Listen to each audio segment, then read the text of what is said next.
जय हिंद फ्रेंड्स। आज की ये वीडियो बहुत इंपॉर्टेंट होने वाली है क्योंकि आज जो भारत का जो पिलर है, जो स्तंभ है, जो सबसे मेन जिससे पूरा देश चल रहा है, जो राज्यों के अंदर हर राज्य में जो होता है वो होता है जिला, डिस्ट्रिक्ट। उसी के प्रशासन शासन व्यवस्था को समझने वाले हैं कि जिला प्रशासन कैसा होता है। उससे पहले हम लोग समझेंगे कि एक जिला का स्वरूप क्या होता है। तो एक जिला जो होता है वो बहुत ही बड़ा होता है, आपके सोच से ज़्यादा बड़ा। तो उस जिला को सुविधा के लिए बहुत सारे छोटे छोटे उप जिला में बांटा जाता है, जिसे हम लोग अनुमंडल बिहार में बोलते हैं। यूपी वगैरह क्षेत्र में इसे तहसील बोला जाता है और गुजरात में ताल्लुक बोला जाता है। तो अनुमंडल, तहसील और ताल्लुक ये सब एक उप जिला है, सब डिस्ट्रिक्ट है या सब डिवीजन है। अनुमंडल है जिसे जिला को भाग कर दिया जाता है छोटे छोटे सब डिस्ट्रिक्ट में। अब ये जो सब डिस्ट्रिक्ट है उसके अंदर भी कई सारे भाग होते हैं। तो उसका जो भाग होता है उसको हम लोग ब्लॉक या प्रखंड बोलते हैं। और इसी ब्लॉक या प्रखंड के लेवल पर एक क्षेत्र यानी एक सर्किल यानी एक वृत्त होता है जिसका अधिकारी सीओ होता है। ये जो सर्कल होता है ये केवल और केवल रेवेन्यू सेक्टर, राजस्व विभाग के लिए ही होता है। बट प्रखंड जो होता है वो ऑफिशियली अनुमंडल के भाग में आता है। और इस प्रखंड में बहुत सारे आपके पंचायत एवं गांव आते हैं। तो ये जिला का एक स्ट्रक्चर हो गया, संरचना हो गया। अब बात करते हैं ये जो मेन रूप से सबसे बड़ा पार्ट है इसका, जिला, एक पूरा जिला जिसके अंदर ये सब आते हैं। उसका जो प्रधान मुखिया जो मेन होता है वो कौन होता है। तो अगर एग्जाम में आए तो एक जिला का जो मुखिया होता है वो जिला अधिकारी या जिलाधीश होता है, जिसे हम लोग डीएम बोलते हैं। और ये कौन होता है, तो ये ऑन सर्विस आईएएस ऑफिसर ही हो सकता है। अब बात करते हैं ये जो एक पूरा जिला जो इनके अंडर में आता है, आईएएस डीएम के अंदर में, ऑन ड्यूटी डीएम के, उनके अंदर में कौन कौन से शासन के विभाग आते हैं, ये कैसे अपने लॉ एंड ऑर्डर को मेंटेन करते हैं। तो सबसे पहला जो सेक्टर आता है, विभाग आता है, वो आता है राजस्व विभाग, रेवेन्यू सेक्टर।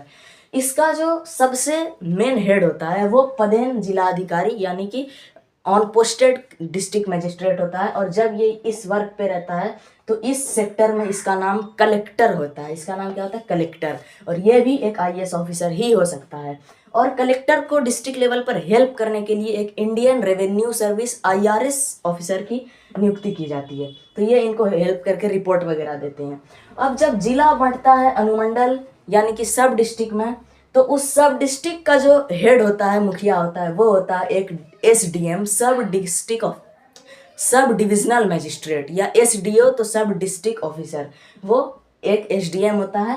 और ये एसडीएम क्या होता है, ये एक ट्रेनी आईएएस हो सकता है या एक ऑन पोस्टेड पीसीएस ऑफिसर हो सकता है। ये आपका एसडीएम हो सकता है। बट एसडीएम जो होता है वो एक अनुमंडल के सभी शासन व्यवस्था का अध्यक्ष होता है।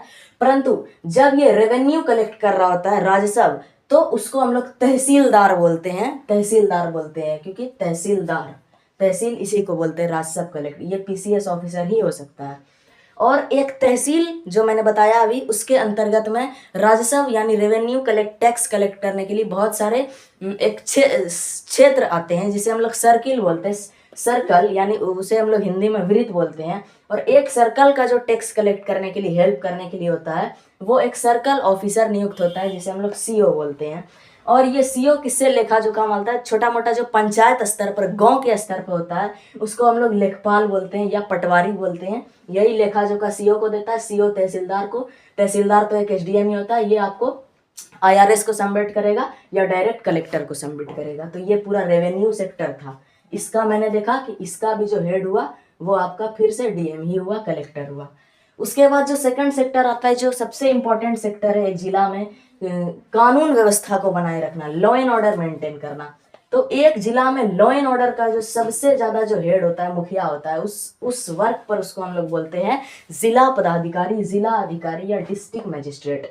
और ये केवल और केवल एक आईएएस ऑफिसर ही हो सकता है और इसे हम लोग डीएम भी बोलते हैं। और ये एक पूरे के पूरे जिला के लॉ एंड ऑर्डर का हेड होता है। और जब जिला में लॉ एंड ऑर्डर की बात आती है तो इसमें बहुत सारे विभाग होते हैं। तो इसमें सबसे महत्वपूर्ण विभाग है पुलिस विभाग।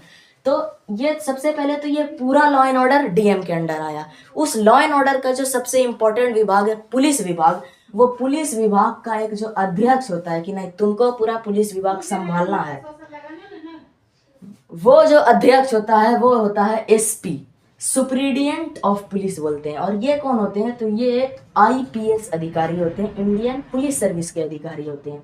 और अगर एसपी यानी कोई बहुत बड़ा जिला है, तो उस कंडीशन में वहाँ senior superintendent of police SSP की भी नियुक्ति की जा सकती है।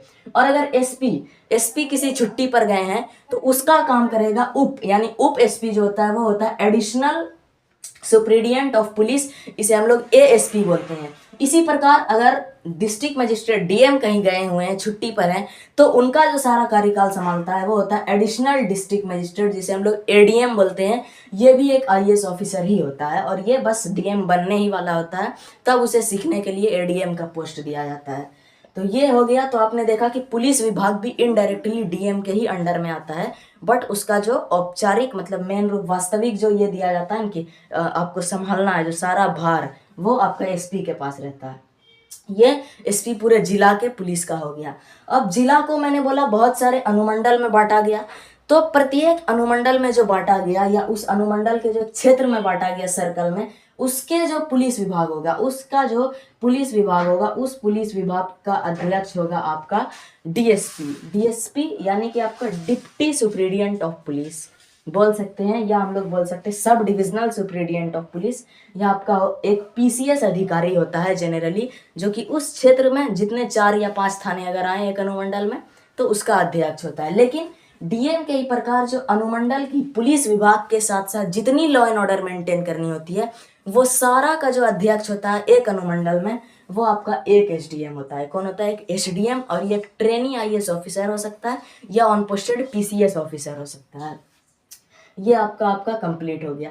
उसके बाद प्रखंड, जो अनुमंडल है उसको जब हम लोग प्रखंड में बांटते हैं तो वहां पर जो लॉ एंड ऑर्डर मेंटेन करने के लिए पुलिस विभाग है, तो एक प्रखंड के जो एक क्षेत्र आता है, जैसे थाना वगैरह, 2-3 थाना को मिलाकर अगर एक हम लोग अध्यक्ष बनाएं तो उसे हम लोग इंस्पेक्टर बोलते हैं। और यदि इंस्पेक्टर एक थाने का पूरा अध्यक्ष हो तो उसे हम लोग एसएचओ बोलते हैं, स्टेशन हाउस ऑफिसर।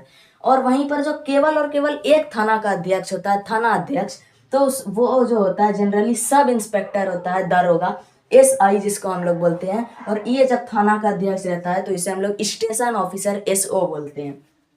उसके बाद आपने देखा होगा बहुत सारा लगा रहता है ये पुलिस चौकी। तो एक थाना के अंदर छोटा छोटा अगर चौकी में भी बांट दिया जाए तो उस चौकी का जो अध्यक्ष होता है उसे हम लोग कांस्टेबल बोलते हैं, यानी एएसआई, इसको एडिशनल सब इंस्पेक्टर बोला जाता है। ये इससे थोड़ा डाउन है। तो ये आपने देखा कि लॉ एंड ऑर्डर को मेंटेन करने के लिए पुलिस विभाग एक जिला में सबसे ज्यादा उत्तरदायी विभाग है, जिसका कि मेन रूप से पुलिस विभाग का हो गया एसपी, और अगर वो नहीं रहा तो एएसपी। और अब उसको अगर हम लोग बांट दे तो ऑन पोस्टेड हो गया डीएसपी, और फिर इंस्पेक्टर, और फिर सब इंस्पेक्टर, और फिर आपका कांस्टेबल, और फिर नॉर्मल पुलिस। और लॉ एंड ऑर्डर में पुलिस के अलावा जितनी लॉ एंड ऑर्डर का जो मेन अध्यक्ष होता है वो एक नंबर पे हो गया डीएम, और अनुमंडल में एसडीएम, 2 ही अध्यक्ष होता है। तो इस तरीके से हमने यहाँ पर भी देखा कि ये जब रेवेन्यू की बात थी तब भी कलेक्टर के रूप में डीएम ही इसका अध्यक्ष था, जब लॉ एंड ऑर्डर की बात है तब भी मजिस्ट्रेट के रूप में डीएम ही इसके मेन अध्यक्ष होते हैं। दोनों जगह डीएम को पावर है। उसके बाद हम बात करते हैं डेवलपमेंट सेक्टर में विकास। एक जिला के विकास का जो सबसे मेन होता है वो भी जनरली डीएम ही होता है, एक आईएएस अधिकारी होता है, जिसे जब ये काम वो कर रहा होता है, यानी इस सेक्टर में इसका नाम होता है चीफ डेवलपमेंट ऑफिसर, सीडीओ। ये भी एक डीएम ही हो सकता है, या नहीं तो एक आईएएस अधिकारी ही होता है। और ये पूरे जिला लेवल पर डेवलपमेंट को मैनेज करता है। और जब जिला को बहुत सारे अनुमंडल में बांटा जाता है तो वहां पर होता है आपका डिप्टी डेवलपमेंट ऑफिसर, डीडीओ उसको बोलते हैं। और ये जनरली आपका ऑन पोस्टेड एसडीएम ही होता है, एसडीएम ही हो सकता है, या एक आईएएस अधिकारी ही जनरली होगा, नहीं तो पीसीएस अधिकारी। आईएएस बहुत कम होता है, आईएएस ज्यादातर यहाँ होता है सीडीओ में। उसके बाद जब एक अनुमंडल को प्रखंड में विभाजित होता है, अनुमंडल में कई सारे प्रखंड होते हैं, तो उस प्रखंड के विकास का सारा भार का काम होता है ब्लॉक डेवलपमेंट ऑफिसर, प्रखंड विकास पदाधिकारी के पास। और जब प्रखंड में बहुत सारे गांव होते हैं तो एक बहुत छोटा सा ऑफिसर होता है वीडीओ, विलेज डेवलपमेंट ऑफिसर, गांव के विकास का कार्य करने के लिए। तो ये 3 मेन सेक्टर जिला में आते हैं। और आपने देखा इन तीनों मेन सेक्टर का हेड एक आईएएस डीएम ही होता है, इसलिए डिस्ट्रिक्ट मजिस्ट्रेट को जिला का मुखिया बोला जाता है। अब बहुत सारे एक्स्ट्रा, क्योंकि जिला है तो इसमें बहुत सारा अलग अलग सेक्टर होगा, तो बहुत सारे अन्य सेक्टर है, जैसे चुनाव। अगर चुनाव हो रहा है किसी जिला में तो उस चुनाव का जो मेन जिला चुनाव निर्वाचन पदाधिकारी होगा वो भी एक ऑन ड्यूटी डिस्ट्रिक्ट मजिस्ट्रेट ही होगा, एक आईएएस अधिकारी ही होगा। और जो उसमें जो फॉर्म भरने टाइम आप देखते होंगे, जैसे कोई खड़ा है और एक अधिकारी बैठ के उसका सबमिट कर रहा है, तो उसे हम लोग बोलते हैं रिटर्निंग ऑफिसर RO, और ये भी एक DM ही होता है, उस जिला का IAS ही होता है। तो ये चुनाव से संबंधित कामों का भी हेड जो होता है वो यही होता है। इस और चिकित्सा मेडिकल, जिला में कितने सारे सदर अस्पताल है, कितने सारे जिला अस्पताल हैं, सरकारी अस्पताल हैं, प्राथमिक चिकित्सा केंद्र है, उसमें क्या हो रहा है नहीं हो रहा है उसका कभी भी निरीक्षण एक DM कर सकता है, क्योंकि इसका भी जो मुखिया होता है वो एक IAS DM ही होता है, और तब इसे हम लोग चीफ मेडिकल ऑफिसर CMO कहते हैं। उसके अलावा शिक्षा विभाग में किसी स्कूल में भी DM जा सकता है, यानी पूरा शिक्षा विभाग का भी निरीक्षण इजिली एक डिस्ट्रिक्ट मजिस्ट्रेट के अंडर में होता है, कर सकता है। लेकिन हाँ, इसमें बहुत ज़्यादा DM को दिमाग नहीं लगाना पड़ता है, क्योंकि इसके लिए एक अधिकारी नियुक्त होता है, डिस्ट्रिक्ट एजुकेशन ऑफिसर DO जो होता है वो एक जिला के शिक्षा व्यवस्था को संचालित करता है, बट ये अंडर में आता है एक DM के। और जो बेसिक शिक्षा अधिकारी होता है BS से BO, वो ब्लॉक स्तर पर होता है शिक्षा को मैनेज करने के लिए। तो ये सब कुछ अन्य महत्वपूर्ण सेक्टर थे। इसके अलावा जितना एक्स्ट्रा, ये मान लिए एक जिला के सभी विभाग का अध्यक्ष ऑन ड्यूटी डिस्ट्रिक्ट मजिस्ट्रेट एक IAS अधिकारी होता है, इसलिए एक जिला का हम लोग इसे जिलाधीश या जिला अधिकारी कहते हैं। तो कुल मिला के ये जिला की पूरी शासन व्यवस्था आपकी चलती है। Thanks for watching.